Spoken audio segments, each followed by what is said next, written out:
రంజాన్ మాసం వచ్చింది. ఆంధ్రప్రదేశ్లో జగన్మోహన్ రెడ్డి విందిస్తారు, చంద్రబాబు నాయుడు విందిస్తారు, తెలంగాణలో రేవంత్ విందిస్తారు, కేసీఆర్ విందిస్తారు.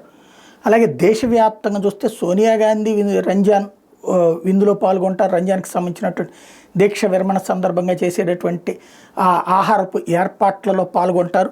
అదే సందర్భంలో మల్లికార్జున ఖర్గే నుంచి, రాహుల్ గాంధీ నుంచి, ప్రియాంక గాంధీ వాద్రా దగ్గర నుంచి, మమతా బెనర్జీ, లాలూ ప్రసాద్ యాదవ్, హేమంత్ సోరెన్, తేజస్వి యాదవ్, చివరికి ఈ మధ్యకాలంలో ఉద్ధవ్ థాకరే కూడా రంజాన్ విందులు ఇస్తున్నాడు. అరవింద్ కేజ్రీవాల్ సరే, మనీష్ సిసోడి, అశోక్ గెహ్లాట్, భూపేష్ బఘేల్, సిద్ధరామయ్య వీళ్ళందరూ కూడా ఇస్తున్నారు. ఇంతకీ మరి వీళ్ళందరూ కుంభమేళాలో ఎక్కడ ఎంతమంది కనబడ్డారు? వీళ్ళలో కుంభమేళా గురించి దారుణమైన కామెంట్లు చేశారు. కుంభమేళా నీళ్ల గురించి, కుంభమేళా తిండి గురించి, కుంభమేళాకు హాజరైన ప్రజల గురించి. 65 కోట్ల మంది ప్రజలు పుణ్యస్నానాలు ఆచరించినటువంటి కుంభమేళా గురించి తప్పుడు మాటలు. ఇప్పుడు వీళ్ళు రంజాన్ కార్యక్రమాల్లో పాల్గొనడం తప్పేం కాదు, ఆ కార్యక్రమాలు ఏర్పాట్లు చేయడంలో తప్పులేదు.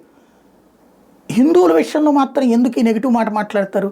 హిందువులకు సంబంధించినటువంటి పుణ్య కార్యక్రమాలకు సంబంధించి మాత్రమే ఎందుకు ఇట్లాంటి మాటలు మాట్లాడతారో అర్థం కాదు. అదే డివిజనల్ పాలిటిక్స్ ఇండియాలో.